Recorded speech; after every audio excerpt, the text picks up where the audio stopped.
খুব ভালো আছো? সবাইকে আমন্ত্রণ জানাচ্ছি আমাদের আজকের এই ক্লাসে। আজকে তোমাদের ডেমো ক্লাসে যে টপিকটা নিয়ে আলাপ আলোচনা করবো সেটা হচ্ছে অর্ধাঙ্গী। কিন্তু যেহেতু মাগরিবের আজান দিচ্ছে, আমরা সবাই নামাজ কালাম পড়ে আসি। আমরা এখন থেকে ঠিক 10 মিনিট পরে ক্লাস শুরু করবো, অর্থাৎ 6:40 থেকে 42-এর মধ্যে ক্লাস শুরু হবে। এই যে টপিকটা রয়েছে এই টপিকটা নিয়ে। আচ্ছা, গতকালকে তোমরা কারা কারা আমার বিদ্রোহী ক্লাস করছিলে? একটু সবাই হাত পা তুলো দেখি। গতকালকে কারা কারা আমার বিদ্রোহীর যে ক্লাসটা ছিল সে বিদ্রোহীর ক্লাসটা গতকালে কারা কারা তুলছিল? এটা হাত তুলো যে আমি গতকালে কিন্তু আমার একটা বিদ্রোহীর ক্লাস ছিল। ওকে, ঠিক আছে। জিবা জয়েন করেছো আমাদের সাথে। মহিবুল বলছো খুলনার কে আছো? ওকে মহিবুল।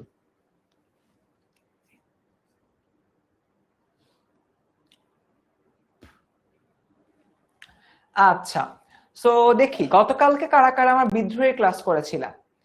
ওকে, সো মাইশা ছিল, নুসরাত ছিল, লামিয়া ছিল, চাঁদনি ছিল, বাঁধন, আতকিয়া, তারপর হচ্ছে গিয়ে ঋতিকা ব্যানার্জি, মহিবুল, আচ্ছা মহিবুল পেইড বলতেছে, সৌরভ দেবনাথ, এরপর হচ্ছে কি আফরান শেখ আরমান, দিশা আক্তার। ওকে, সো তোমরা আসলে অনেকেই গতকালকের যে ক্লাসটা গতকালকের ক্লাসে হলো গেছিলাম।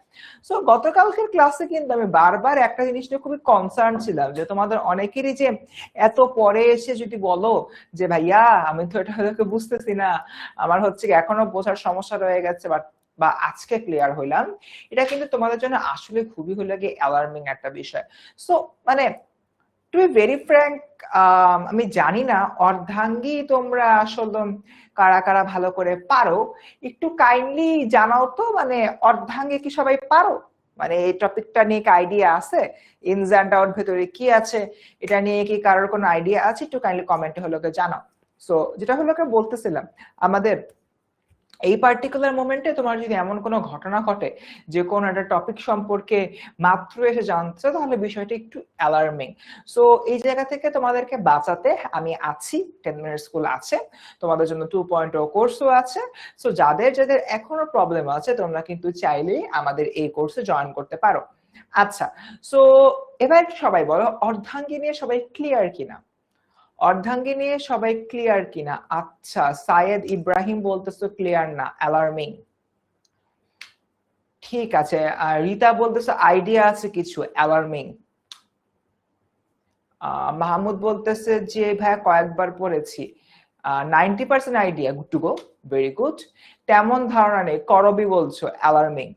আচ্ছা, সো আমি দেখি, আমি শুরুই করবো একটা এমসিকিউজ দিয়ে টু জাজ ইওর কন্ডিশন। আমাকে একটু এই কোশ্চেনটার অ্যান্সারটা একটু বলো।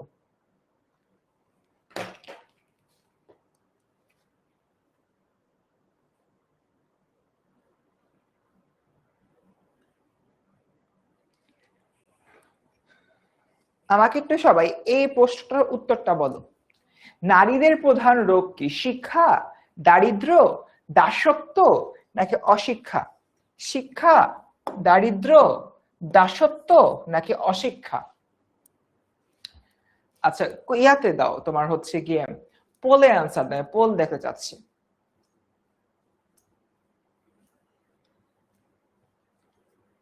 আচ্ছা, ইউজুয়ালি আমাদের এই তোমার কি বলে অর্ধাঙ্গী আমাদের পেইড ব্যাচে হলে 2 ক্লাসে পড়ানো হয়। সো ইভেনচুয়ালি আজকে আমরা হয়তো অর্ধেক হয়তো পড়তে পারবো, বাকি অর্ধেক হয়তো পড়তে পারবো না। সো যতটুক পারি আমরা হলো আজকে পড়বো, ঠিক আছে? Okay. Hi hi hi hi hi hi, কি অবস্থা, কি অবস্থা! Hi hi hi high.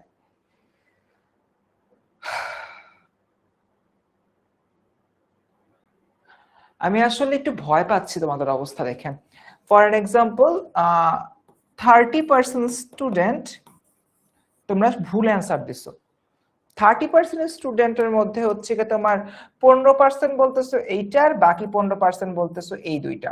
যদিও হ্যাঁ, দাসত্ব সঠিক অ্যান্সার, 70% স্টুডেন্ট ঠিক কথা বলছো। তোমরা বলতে পারো যে ভাইয়া আসলে তো আমরা বেশি সংখ্যক ঠিক কথা বলছি, বাট আমি তো শিক্ষক, আমি আসলে 70-এর পাশাপাশি বাকি যে 30 জন যারা ভুল করছে আমি কিন্তু ওদেরকে নিয়েও চিন্তা করবো। 30 একটা ক্লাসের মধ্যে সে ধরো 30 জন স্টুডেন্ট যদি ভুল করে বা ফেল করে, তাহলে কিন্তু ক্লাসের টিচারের সেটা দোষ হবে।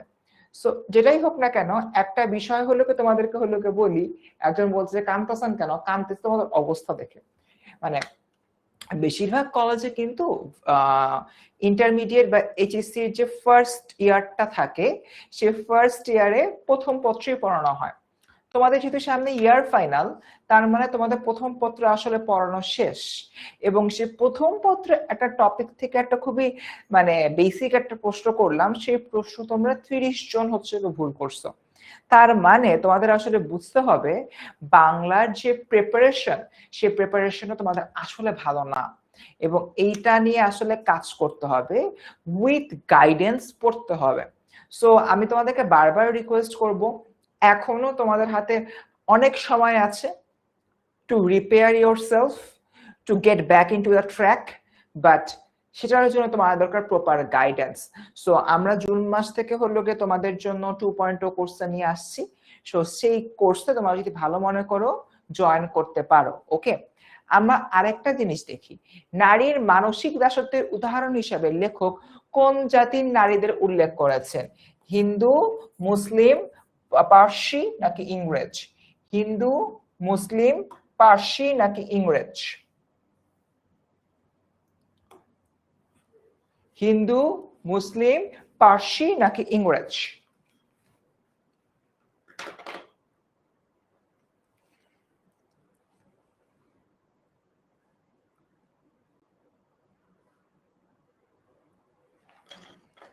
হিন্দু, মুসলিম, পার্সি নাকি ইংরেজ? ওকে, চাঁদনি ভর্তি হয়েছে, ভেরি গুড চাঁদনি, আনসার দাও।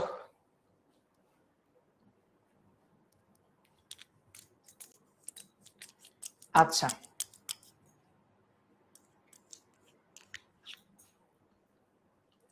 সো দেখি আমাদের এই প্রশ্নটার উত্তরটা দেখি, নারীর মানসিক দাসত্বের উদাহরণ হিসেবে লেখক কোন জাতির নারীদের কথা আসলে উল্লেখ করেছেন? আচ্ছা, সো দেখি এইটার উত্তরটা কি হয়। এটা অবশ্যই কি না, আগেরটার চেয়ে ভালো, এখানে 25% স্টুডেন্ট ভুল কথা বল না, এখানেও 30%। সো যাই হোক, এটার অ্যান্সার হচ্ছে একটা পার্সি, মানে পার্সিয়ান যে তোমার জাতিটা রয়েছে তাদের কথা এখানে মূলত বলা হচ্ছে। আচ্ছা, সো মূল শব্দ, শব্দার্থ, টিকা এগুলো আসলে হচ্ছে পড়াবো আমরা মূল ক্লাসে। সো আমরা হলো কি মূল আলোচ্য বিষয়ের দিকে চলে যাই, যতটুকু পারি হচ্ছে তোমাদেরকে পড়াবো। অর্ধাঙ্গী, অর্ধাঙ্গী এই যে হলো যে টপিকটা, এই টপিকটার মধ্যে আসলে কি বোঝানো হয়, এই টপিকটার মধ্যে কি দেখিয়েছে, আমরা যদি একটু এনডেপথ চিন্তা করি। আমরা ম্যাক্সিমাম ক্লাসটা 7:20 থেকে 30 নাগাদ র্যাপ আপ করে ফেলবো, 1 ঘন্টার যেহেতু ক্লাস। সো যতটুকু পারি হচ্ছে আমরা পড়বো। একটা কথা তোমাদেরকে একটু আগেই বলি, গতকালকে হচ্ছে বলছি, আজকেও হলো গিয়ে বলতেছি, বাপরে সিরিয়াস হও, এখন সিরিয়াস না হলে আর সিরিয়াস হওয়ার টাইম নেই। এইচএসসি 27 ব্যাচকে শুরু থেকে দেখছি তারা অনেক বেশি সিরিয়াস, আমরা অনেক উত্তেজিত 27 ব্যাচ, এই কথাটা হলো অনেক সময় হলো বলতাম, বাট তোমাদের উত্তেজনা না এখন একদম নাই হয়ে গেছে। সো উত্তেজনাটা ফিরায় আনো, পড়াশোনার প্রতি ভালো উত্তেজনাটা ফিরায় আনো। ওকে, সো যেটা বলতেছিলাম, কথা বলছি অর্ধাঙ্গী নিয়ে। অর্ধাঙ্গীতে রোকেয়া আপু, আমাদের অন্যান্য সাধারণ আপু, আর পুরুষ, এই তিনটা জিনিসের মধ্যে কথাবার্তা হয়েছে। রোকেয়া আপু যে কাজটা করছে, নারী জাতি এবং পুরুষ জাতি দুটোতে সমান হারে গাইলেছে। আচ্ছা, সরি ফর মাই ল্যাঙ্গুয়েজ, সমান হারে দুজনকে বকা দিছে। বকা দিয়ে হলো গিয়ে বলতেছে, হ্যাঁ পুরুষরা তোমরা পচা, এরপর নারীদের বলছে হ্যাঁ নারীরা তোমরাও পচা, ও সবাইকে পচা বলছে। এখন রোকেয়া আপু কেন সবাইকে হলো পচা বললো? তার কারণটা হচ্ছে রোকেয়া আপুর ধারণা, নারীদের উত্থানের জন্য, নারীদের উত্থান না হওয়ার জন্য নারীরাই দায়ী, আবার নারীরা যে দায়ী এটার মজা নেয় হচ্ছে পুরুষ। খুবই সিম্পল। ফর এন এক্সাম্পল, তোমার হচ্ছে যে কোনো একজন মানুষ, তাকে যদি হচ্ছে কেউ কিল মারে, মানে ঘুষি মারে, সে কিছু বলে না, সে হলো চুপচাপ জিনিসটা নিয়ে সহ্য করে। এখন আমি কিল মারি, ফারজানা এসে ওকে কিল মারে, করবি এসে ওকে কিল মারে, সাকিব এসে হচ্ছে কিল মারে, সবাই ওকে কিল মেরে ভর্তা বানায় দিয়ে যায়। ও কিছু বলে না। তো এখানে আসলে দুইজনই দায়ী। যে কিল মারতেছে সাকিব, ফারজানা, করবি, ওরা যেরকম দায়ী, একইভাবে যে কিল খাচ্ছে সেও দায়ী। কারণ সে তো বলতেছে না, এই সমস্যা কি, আমি কিল খাইতেছি, ব্যথা পাইতেছি, তোমরা এমন কেন করতেছো? প্রতিবাদ সে করতেছে না।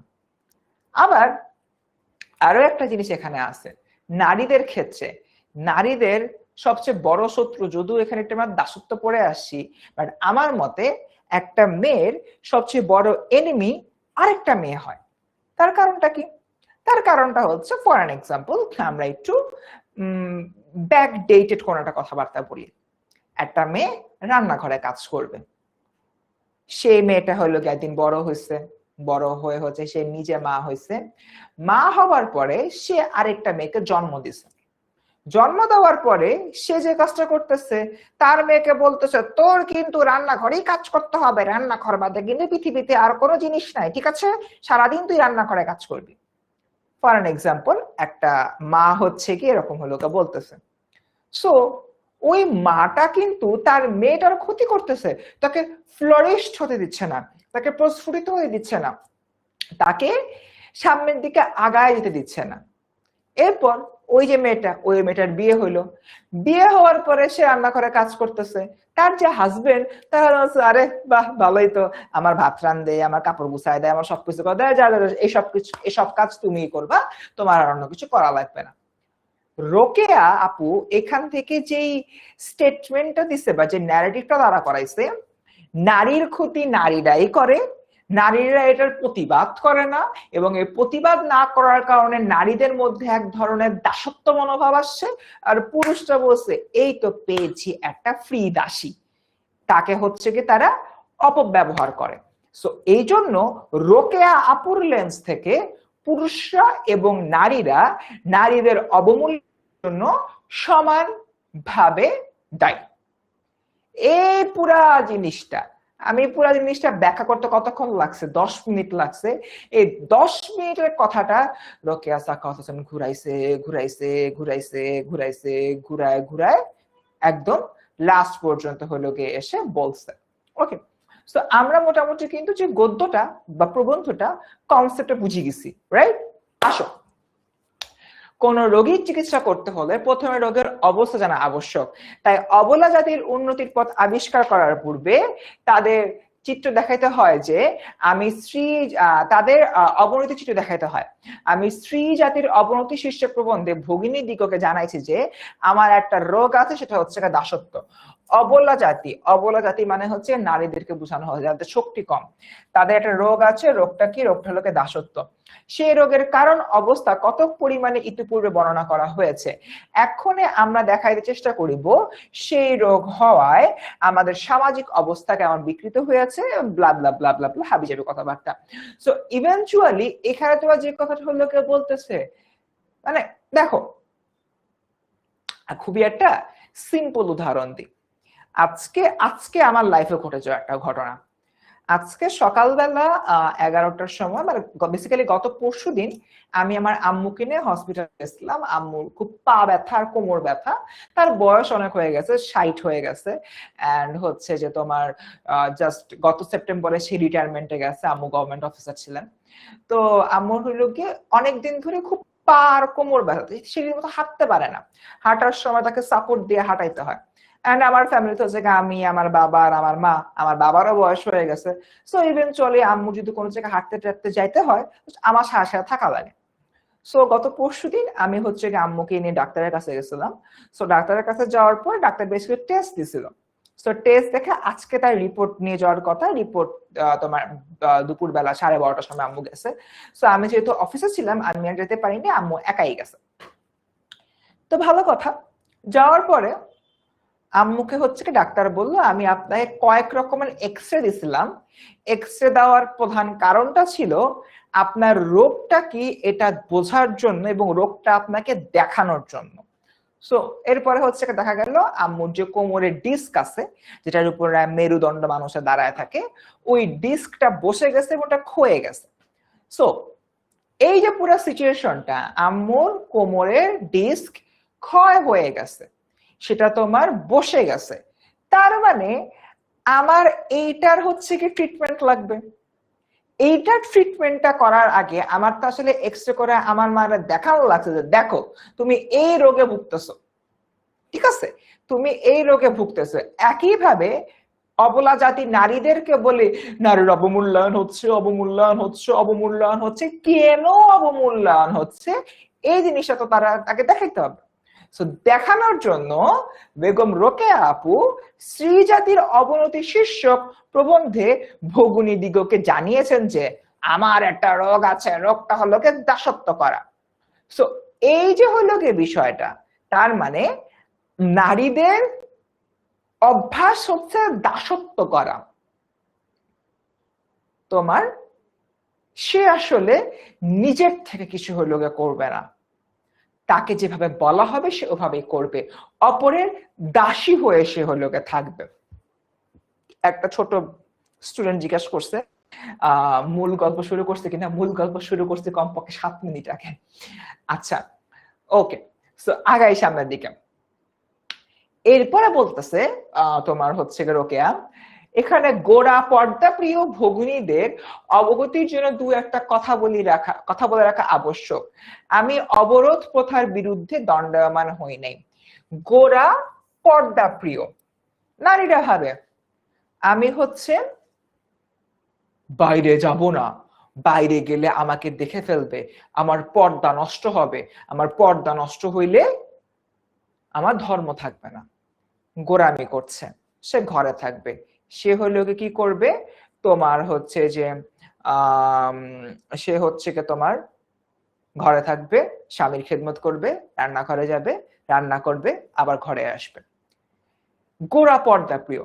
তো এখান থেকে যেরকম আমরা যদি দেখি আমাদের ইসলাম ধর্মের কিন্তু মানে ইতিহাস আছে যে খুব সম্ভবত খাদিজা রাদিয়াল্লাহু আনহা তিনি কিন্তু ব্যবসায়ী ছিলেন এবং তিনি কিন্তু পর্দা মেনটেন করে ব্যবসাটা হলো করেছিলেন। বাট সেই জিনিসটাকে আমরা খুব বাজেভাবে একটা মানে ন্যারেটিভে নিয়ে গেছি এবং আমরা একটা গোড়া সম্প্রদায় সৃষ্টি করেছি যারা আসলে আমাদের বোনদের অবগতির জন্য দু একটা কথা বলিয়া রাখা আবশ্যক বলে মনে করছেন আমাদের রোকেয়া। রোকেয়া আপু বলতেছে এই যে আমি তোমাদের পর্দা সরাইতে বলি নাই, আমি বলছি তোমরা তোমাদেরকে অবমূল্যায়ন। ওকে, রোকে এটা ক্লিয়ার করে নিছে। তারপরে হচ্ছে বলতেছে কেহ যদি আমার স্ত্রী জাতির অবনতি প্রবন্ধে পর্দা বিদ্বেষ ছাড়া আর কোনো উদ্দেশ্য না দেখিতে পান, তবে আমাকে মনে করিতে হইবে আমার নিজের মনোভাব উত্তম রূপে ব্যক্ত করিতে পারি নাই, অথবা তিনি প্রবন্ধটি মনোযোগ সহকারে পাঠ করেন নাই। সো রোকেয়া আপুর একটা হলো প্রবন্ধ আছে স্ত্রী জাতির অবনতি, সে স্ত্রী জাতির অবনতির মধ্যে রোকেয়া আপু কিছুটা মানে পর্দা প্রথার বিরুদ্ধে যে কথাবার্তা হলো বলছে। সো রোকেয়া আপু বলতেছে তোমরা যদি কেউ মনে করো আমি পর্দার এগেইনস্ট কথা বলছি, তার মানে বুঝতে হবে আমি আমার লেখা বুঝাইতে পারি নাই কিংবা তুমি আমার লেখা বুঝো নাই। বুঝছি মানে রোকেয়া লিখছে একটা গল্প লিখছে, গল্প লেখার পরে অন্যান্য মানুষজন রোকেয়াকে বলতেছে তুমি পর্দার এগেইনস্টে কথা বলছো। রোকেয়ারে এসে বলতেছে, রোকেয়া ওইটার এগেইনস্টে বলতেছে যে না আমি পর্দার এগেইনস্টে বলি নাই, যদি এটা মনে করে থাকো হয় আমি তোমাদের বুঝাইতে পারি না হলে তোমাদের ব্রেন নাই যে তুমি বুঝছো। আমরা কি ক্লিয়ার বিষয়? আরে ফারজানা আকাশ দেখা কি করবো, আমি রোকেয়া পড়ায় মরে যেতেছি, তুমি আকাশ নিয়ে পড়ে আসছো। যেটা বলতে সেটা হচ্ছে কে বলো আমাকে একটু বলো, লাস্ট যেটা পড়াইলাম এটা কি বুঝছি? ফারজানা আছে আকাশ নিয়ে পড়ে, কি একটা অবস্থা, আমি রোকেয়ার জিনিস পড়াইতে পড়াইতে আমার জীবন যৌবন শেষ হয়ে যাচ্ছে, ফারজানা আকাশ নিয়ে পড়ে আছে। আগে বলো বুঝছি কিনা? বুঝছি আমরা।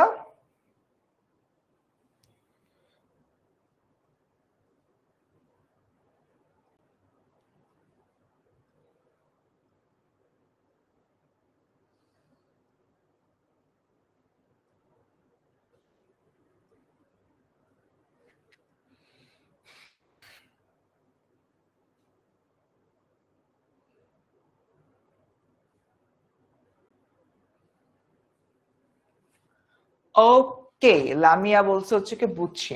আচ্ছা নাইস, এবার তাহলে আমরা সামনের দিকে আর প্রসিড হই। কেউ যদি আমার স্ত্রী, আচ্ছা এটাতে গেল, সে প্রবন্ধে প্রায় সমগ্র নারী জাতির উল্লেখ আছে। সকল সমাজের মহিলাগণই কি অবরোধে বন্দী থাকেন, অথবা তাহারা পর্দানসী নয় হেন বলিয়া কি তাহাদিগকে সম্পূর্ণ উন্নত বলিয়াছি? আমি মানসিক দাসত্বের সমালোচনা করিয়াছি। আচ্ছা, সকল সমাজের মহিলাগণই কি অবরোধে বন্দী থাকেন? অবরোধে বন্দী থাকে মনে ঘরে বন্দী থাকার কথাটা বলা হচ্ছে। অথবা তাহারা পর্দানসীন নহেন বলিয়া কি আমি তাহাদিগকে সম্পূর্ণ উন্নত বলিয়াছি? আমরা অনেক সময় বলি না, স্টাইলিশ জামা কাপড় পরলে আমি ডেভেলপড হয়ে গেছি। ফর এন এক্সাম্পল, আমি এখানে মেয়েদের কথা বলবো না, আমি হচ্ছে কি এখন কি ওই যে ছেলেরা কিরকম ঢোলা ঢোলা জিন্স পরে, তারপর ড্রপ শোল্ডার ইয়া পরে, সে ধরো একটা ছেলে, আমি আমি আমি আমি আমি একটা ঢোলা জিন্স পরছি, তারপর ড্রপ শোল্ডার একটা জামা পরছি, গলায় হচ্ছে কি অনেক বড় মেটালের একটা চেইন ঝুলাইছি, তারপর হাতে অনেকগুলা, আমার নিজের ভাবে নিজে হাসি আসতেছে, হাতে অনেকগুলা আংটি পরছি, একটা ক্যাপ পরছি, তারপর ক্যাপ পরে চোখে সানগ্লাস দিছি, তারপর রাস্তা দিয়ে হাঁটে যাচ্ছি। সো মানে আমার তখন কি মনে হবে যে আমি হচ্ছে অনেক বেশি আপডেটেড, আমি অনেক বেশি উন্নত, আমি অনেক বেশি মডার্ন। মানে হোয়াট ডু ইউ থিংক? এরকম কোনো কিছু আদৌ মনে হবে? হইতে পারে, কারো কাছে হয়তো মনে হবে, বাট উন্নত হবার জন্য তোমার এরকম dress up and get up change করতে হবে। It's not like that. Begum Rokeya exactly এটাই বলছে। বেগম রোকেয়া বলতেছে তুমি যদি উন্নত হতে চাও, তুমি যদি ডেভেলপ হতে চাও, তোমার আসলে ঘরের বাইরে যে সমাজের জন্য ভালো হয় এমন কোনো কাজ করবা। ফর এক্সাম্পল, আমি ঘরের বাইরে গেলাম, ঘরের বাইরে যে তোমাদেরকে সে পড়াচ্ছি, সো আমি তো সোসাইটিতে কন্ট্রিবিউট হলো গিয়ে করতেছি, রাইট? আমি সোসাইটিতে কন্ট্রিবিউট করতেছি। এই যে হলো গিয়ে আমার সোসাইটিতে কন্ট্রিবিউশনের জায়গাটা, বেগম রোকেয়া বলতেছে আমি কাউকে পর্দা অমান্য করতে বলতেছি না, যে হলো গিয়ে স্টাইলিশ জামা কাপড় পরে বাইরে বের হইলে তুমি হচ্ছে গিয়ে আপডেটেড হয়ে যাচ্ছে, উন্নত হয়ে যাচ্ছে, ব্যাপারটা এরকম না, আমি এটা বলি নাই। আবার যারা ঘরের বাইরে হলো গিয়ে যায়, এরকম হলো থাকে, তারাই যে আপডেটেড আমি সেটাও হচ্ছে গিয়ে বলি নাই। কিন্তু যারা ঘরের মধ্যে বসে থাকে তারা কি আপডেটেড? তারা কি উন্নত? রোকেয়া এখান থেকে হচ্ছে গিয়ে তোমার প্রশ্ন করছে। সো রোকেয়া হলো গিয়ে বলতেছে তোমার আসলে ঘরের বাইরে যে কাজ করতে হবে, তবেই তুমি নিজেকে আপডেটেড করতে পারবা। সেটা যে কোনো ধরনের কাজ হতে পারে। তুমি যে কোনো ধরনের কাজ করে হালাল পন্থায় টাকা পয়সা ইনকাম করতেছো, at that moment, I repeat, at that moment আমরা হচ্ছে যে বুঝবো তুমি মানসিক দাসত্ব থেকে মুক্তি পাচ্ছ। বাট আমাদের দেশের নারীরা তো রান্নাঘর থেকে বাইরে না, বাইরে যায় কাজ করবে এটা কি? বুঝছি আমরা বিষয়টা, যে বেগম রোকেয়া কিভাবে জিনিসটাকে পোর্ট্রে করছে। মানে উনি আসলে একটু ঘুরায় বেচায় বলে, মানে সোজা ভাবে বলতে গেলে ঘরের মধ্যে বসে থেকে তুমি মানসিক দাসত্ব স্বীকার করতেছো, ঘরের বাইরে গেলে তুমি উন্নত হবা। বাট আমি বলতেছি না ঘরের বাইরে গেলে তুমি পর্দা ছাড়া হয়ে যাবা, তুমি হচ্ছে গিয়ে পাপ করে ফেলবা না, এটা বলতেছি না। তুমি তো পর্দা মেনটেন করে ঘরের বাইরে যাও, বাট অ্যাটলিস্ট কাজ করো। শুধুমাত্র রান্নাঘরে আমার প্লেস, এই আইডিয়া থেকে বের হও। এক্স্যাক্টলি এটাই বলতেছে। বুঝছি। হেমন্ত ভৌমিক, হেমন্ত বাবা, আমি জানি না তুমি কোথায় থাকো, আমি ঢাকায় থাকি। আমি মিরপুরে আলোক হসপিটাল নামে একটা হসপিটাল আছে, সে হসপিটালে ডক্টর পিসি দেবনাথকে দেখিয়েছি।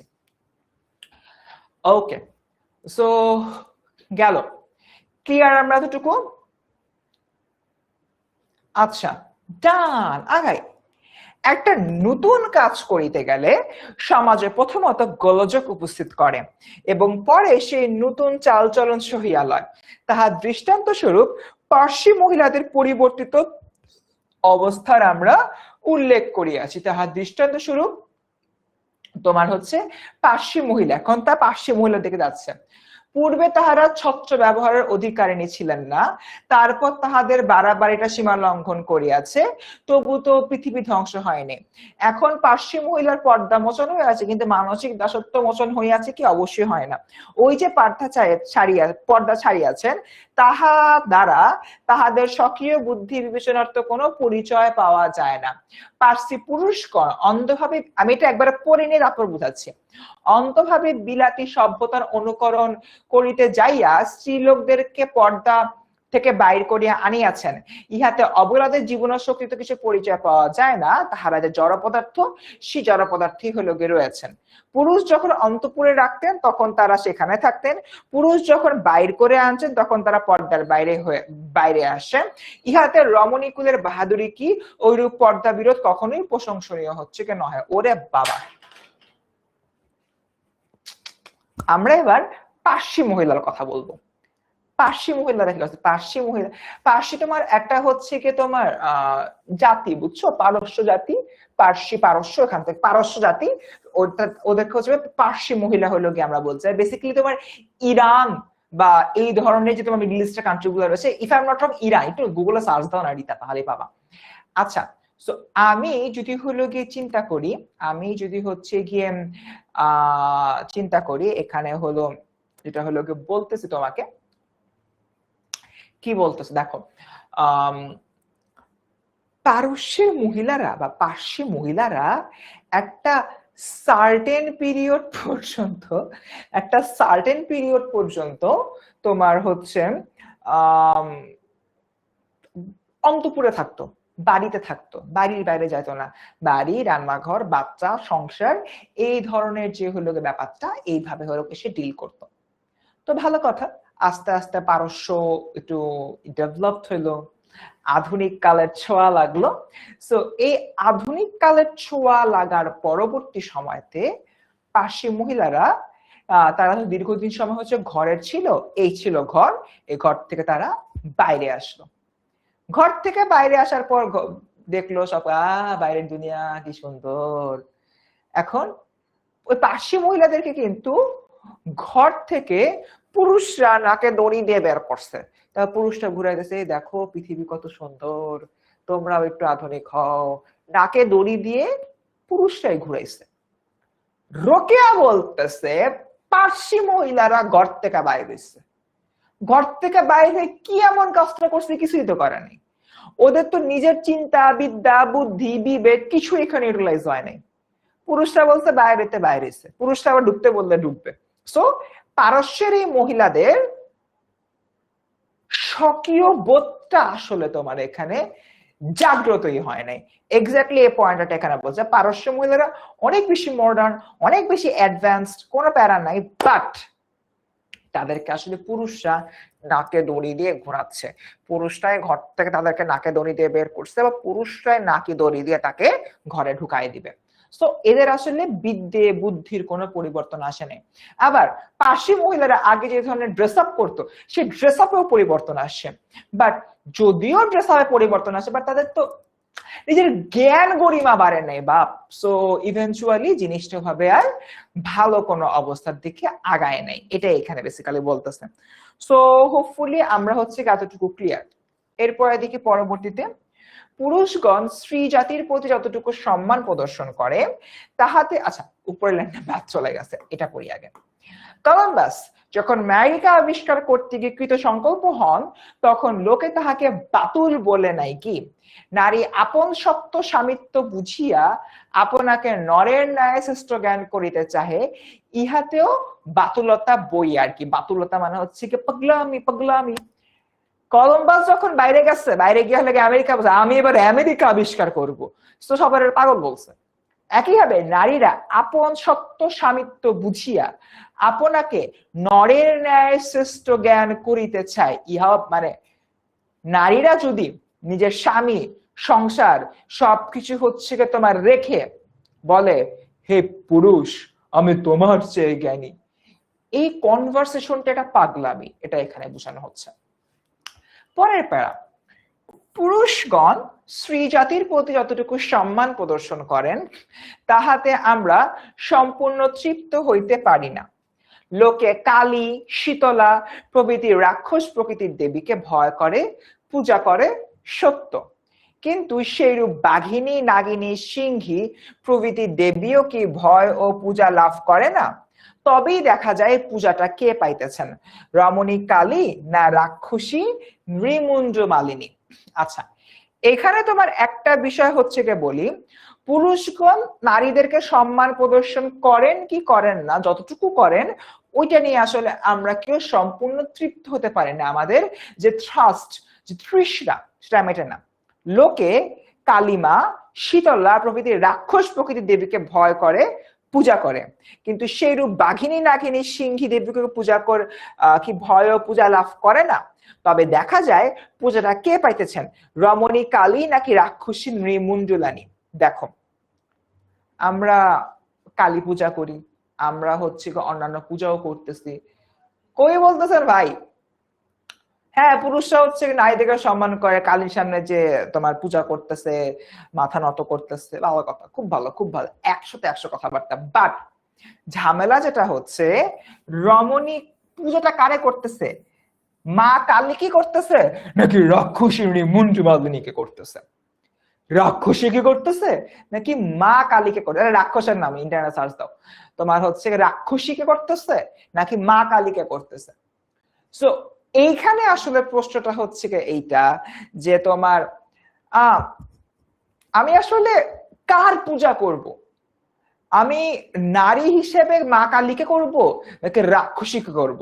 রাক্ষসীকে করলে আমি তো আসলে রাক্ষসীর যে তোমার শক্তিমত্তা সেটাতে ভয় পেয়ে করতেছি, আর হচ্ছে তোমার দেবতা দেবী মাকে করতে গেলে তো আমি তার প্রতি আনুগত্য প্রকাশ করে করতেছি। কাকে আমি পূজা করব, এই জায়গা থেকে তোমার পার্থক্যের সৃষ্টি হয়। এরপরে বলতেছে, নারীকে শিক্ষা দেবার জন্য গুরুলোকে সীতা দেবীকে আদর্শ রূপে দেখিয়া থাকেন। সীতা অবশ্যই পর্দানসীন ছিলেন না, তিনি রামচন্দ্রের অর্ধাঙ্গী, রানী প্রণয়িনী এবং সহচরী। আর রামচন্দ্র প্রেমিক, ধার্মিক, সবই।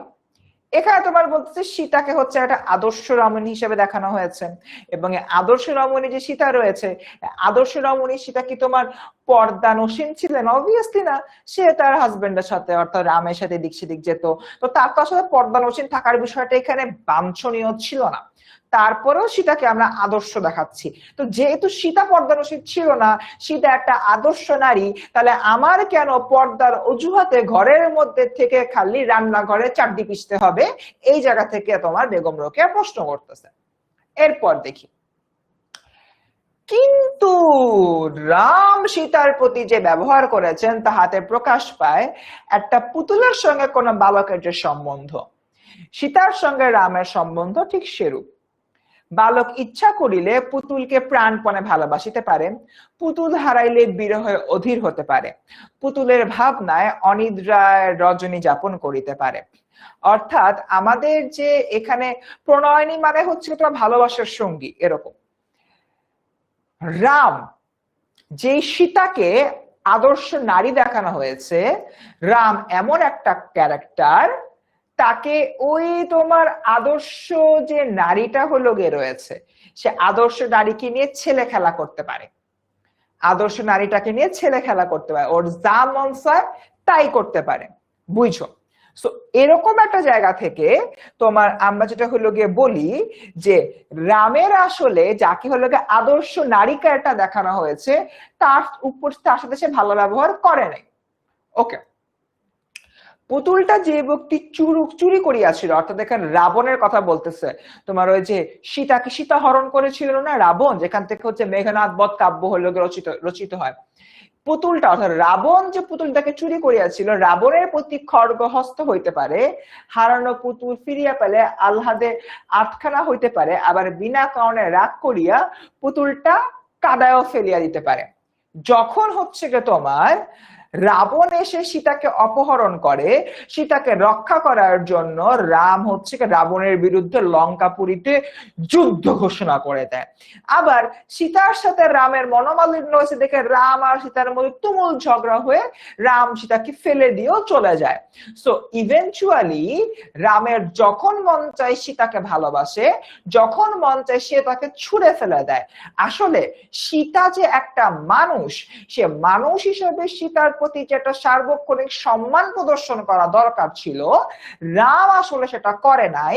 এবং এই জিনিসটা হচ্ছে কি এখানে বেগম রোকেয়া বলছেন, এবং বেগম রোকেয়া বলে এটা বলতেছেন যে আসলে এই সীতাকে আমরা যদিও একটা আদর্শ নারীর এক্সাম্পল হিসাবে দেখি, কিন্তু রাম তথা পুরুষ জাতিরা এই নারীদেরকে যখন যেভাবে মন চায় ব্যবহার করে, যখন মন চায় ভালোবাসে, যখন মন চায় ফালায় দেয়। আমরা কি বুঝতে পারছি? একটু কিন্তু মানে ক্যাচাইলে একটা এক্সপ্লেনেশন ছিল। আমরা কি এক্সপ্লেনেশনটা বুঝতে পারছি?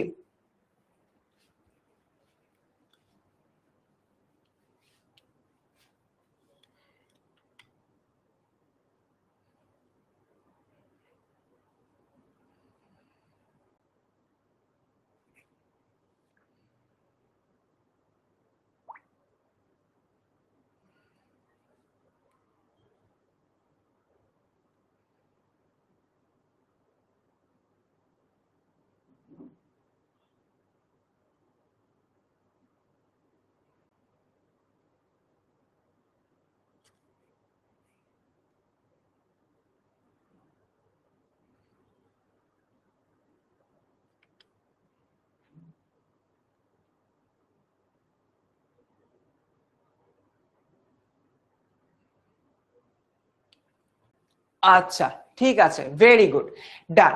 সো গেল। এরপর হলো বলতেছে কিন্তু পুতুল বালকের অর্থাৎ সীতা রামের আসলে কিছুই করতে পারে না, কারণ হস্তপদ থাকা সত্ত্বেও পুত্তলিকা অচেতন পদার্থ, বালক তাহার পুতুল স্বেচ্ছায় অনলে উৎসর্গ করিতে পারে, পুতুল পড়িয়া গেলে দেখে ভূমে লুটে। মানে এখানে আসলে বলতেছে যে আমার কাছে একটা পুতুল আছে, আমি সেই পুতুলটা তো আগুনে ফালা দিতে পারি। এরপর আগুনে ফালায় দেওয়ার পরে কি হবে?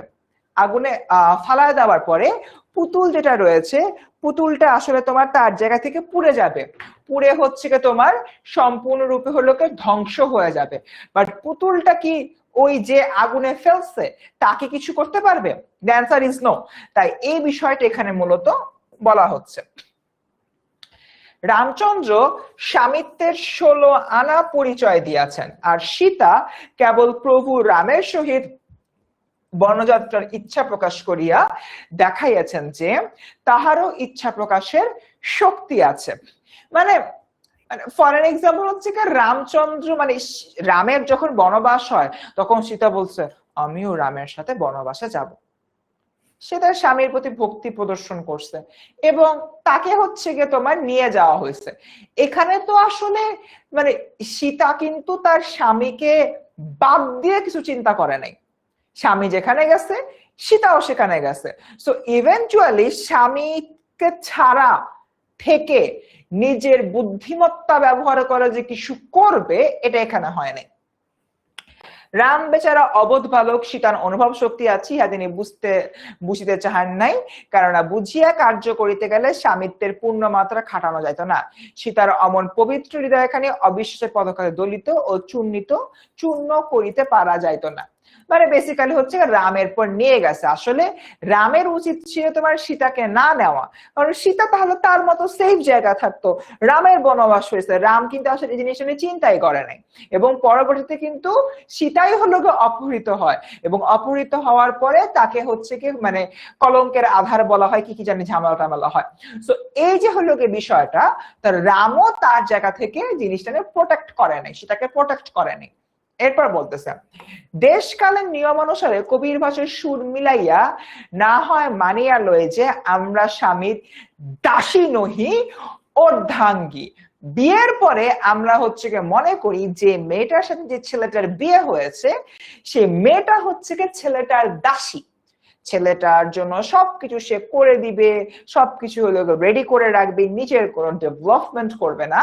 আমরা এই ধরনের একটা মাইন্ডসেট নিজের ভিতরে রাখি। বাট দ্য ফ্যাক্ট ইজ আসলে এরকম কোনো কিছু করা উচিত না। আমরা একটা মেয়ের যখন বিয়ে হয় সে একটা ছেলের লাইফ পার্টনার বা অর্ধাঙ্গী হিসাবে আসে। এটা আমাদের সোসাইটিতে অ্যাকচুয়ালি প্রচলিত নাই, বাট মুখে মুখে বলে যে তুমি তো অর্ধাঙ্গী, তুমি তো অর্ধাঙ্গী, ইত্যাদি ইত্যাদি। তাই এই জায়গা থেকে বলতেছে কিছুক্ষণের জন্য রোকেয়া ধরে নিচ্ছে মেয়েরা স্বামীর দাসী না অর্ধাঙ্গী। আমরা তাহাদের গৃহে গৃহিণী, মরণে অনুগামিনী, সুখ দুঃখে সমভাগিনী, ছায়াতুল্য সহচারী ইত্যাদি। কিন্তু কলিযুগে আমাদের ন্যায় অর্ধাঙ্গী লইয়া পুরুষগণ কিরূপ বিকলাঙ্গ হয়েছেন তাহা কি একটু সচক্ষে দেখেছেন? ফর অ্যান এক্সাম্পল, এমন অনেক কাপল আছে বা এমন অনেক হচ্ছে কি আমরা পরিবার দেখি যেখানে যে মেয়েটা যদি কোনো কারণে একদিন অসুস্থই হয়, ওই বাসার রান্না বাড়ি একদম হলো আকাশে উঠে যায়। পুরুষটা কিছু রান্না করতে হলো পারে না। ফর এন এক্সাম্পল, আমি মানে নিজের ঘরের কথা বলবো, আমি অন্যদিকে কেন যাবো? আমি শুরুতেই বলছি আমার মানে আজকে পারিবারিক অনেক এক্সাম্পল দিলে বুঝতে সুবিধা, তাই শুরুতে আমি আমার পরিবারের কথা বলছি। তো ফর এন এক্সাম্পল, আমার পরিবারে আমি আছি, আমার মা আছে, আমার বাবা আছে। তো এই তিনজনের ফ্যামিলিতে আম্মু যখন হচ্ছে জবে ছিলেন, আব্বুর ব্যবসা ছিল আর আম্মু হলো সরকারি চাকরি করতেন। প্রায় অফিসিয়াল কাজে আম্মুর কিন্তু ঢাকার বাইরে যেতে হতো। তো আমি যখন ছোট ছিলাম তখন আম্মু যেটা করতো, সপ্তাহের খাবার হচ্ছে রান্না করে বাটিতে ভরে ফ্রিজে রেখে যেত, আমি আর আব্বু গরম করে খেতাম। এবং আমার আব্বু আসলে কখনোই রান্না বাড়ি পারতো না।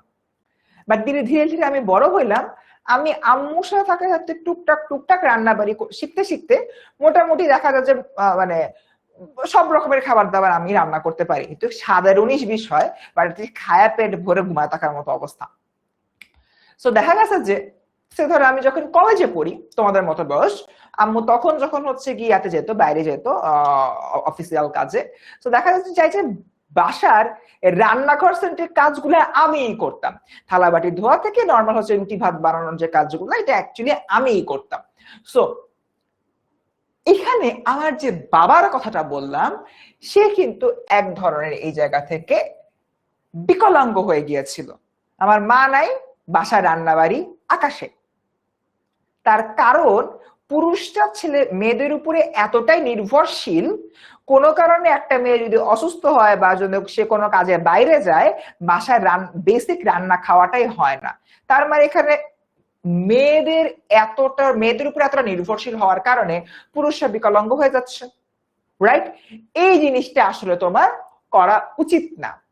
আক্ষেপের বিষয়ে যে আমি চিত্রকর নই, নতুবা নারী রূপ অর্ধাঙ্গ লইয়া তাহাদের কেমন অপরূপ মূর্তি হইয়াছে তাহা আঁকিয়া দেখাইতাম। বলতেছে আমি তো ভাই ড্রয়িং করতে পারি না।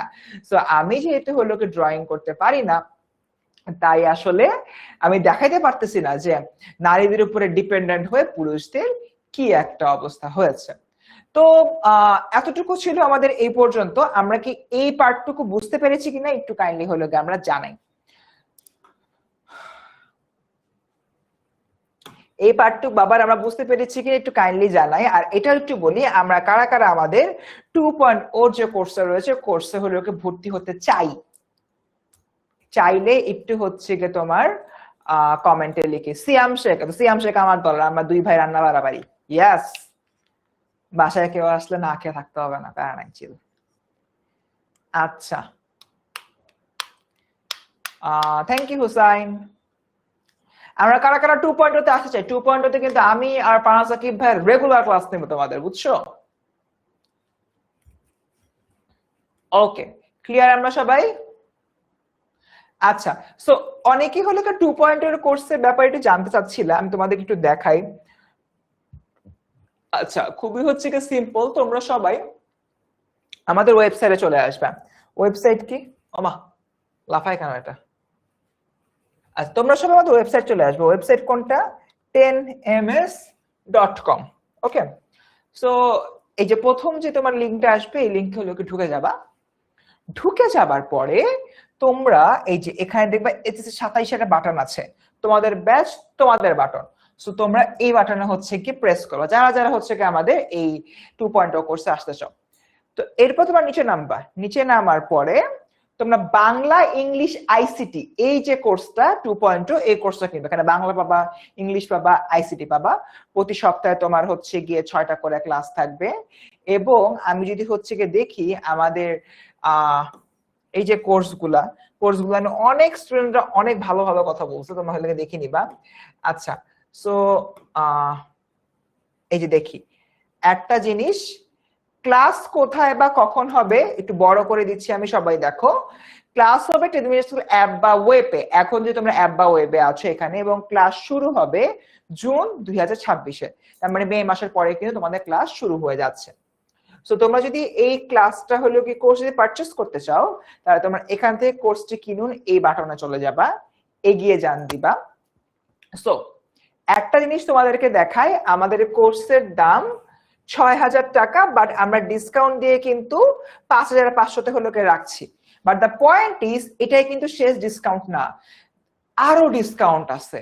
ডিসকাউন্টটা হচ্ছে কি তোমার 16910 এই নাম্বারে কল দিবা, এই নাম্বারে কল দিলে ডিসকাউন্ট পেয়ে যাবা। আর তুমি যদি আমার কোনো পুরনো স্টুডেন্ট হও, 1.0 স্টুডেন্ট হও, তাহলে 16910 তে কল দিয়ে বলবা যে ভাইয়া আপু আমি তো বিআই 1.2 স্টুডেন্টে ছিলাম, আমাকে একটু স্পেশাল ডিসকাউন্ট দেন। তোমাকে কিন্তু সেখানে স্পেশাল একটা ডিসকাউন্ট দিয়ে দিবে, ঠিক আছে? ওকে, সো অনেকেই হচ্ছে জিজ্ঞাসা করতেছে আমার নাম কি। আমি আচ্ছা আচ্ছা ক্লাসের শুরুতে তোমাদেরকে আমার নামটা হলে বলতে পারি না। আমার নাম হচ্ছে ফারসিন। দাঁড়াও, তোমাদের আমি কয়েকটা এমসিকিউ সলভ করব।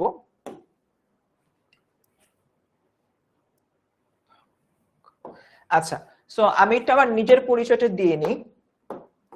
আমি হচ্ছে গিয়ে ফারসিন। আমি 10 মিনিট স্কুলে 6 বছরের বেশি সময় ধরে বাংলা পড়াচ্ছি। আর ঢাকা ইউনিভার্সিটি থেকে আমি আমার অনার্স কমপ্লিট করছি, মাস্টার্স কমপ্লিট করছি, সবকিছু কিন্তু আমরা হচ্ছে গিয়ে কি বলে কমপ্লিট করে ফেলছি।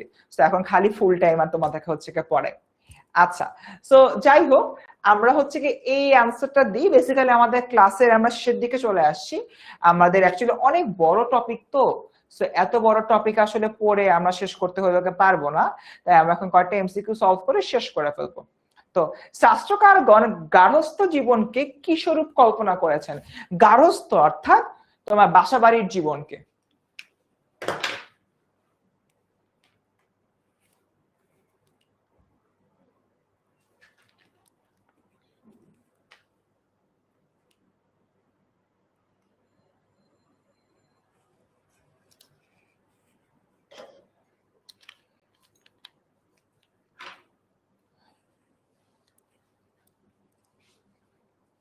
শাস্ত্রকারগণ গার্হস্থ জীবনকে কি স্বরূপ কল্পনা করেছেন?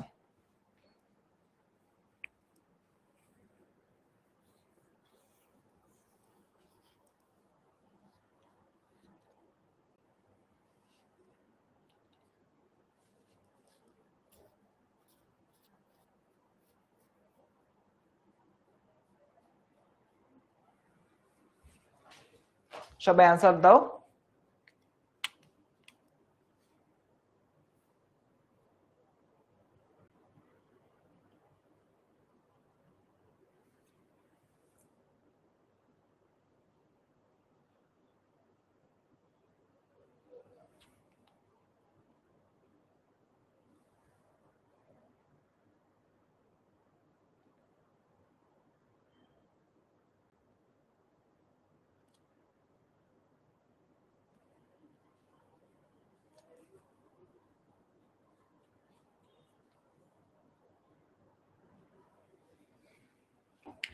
আচ্ছা, সো খুবই দুঃখের বিষয় 70% স্টুডেন্ট হলো গিয়ে ভুল অ্যান্সার দিছে।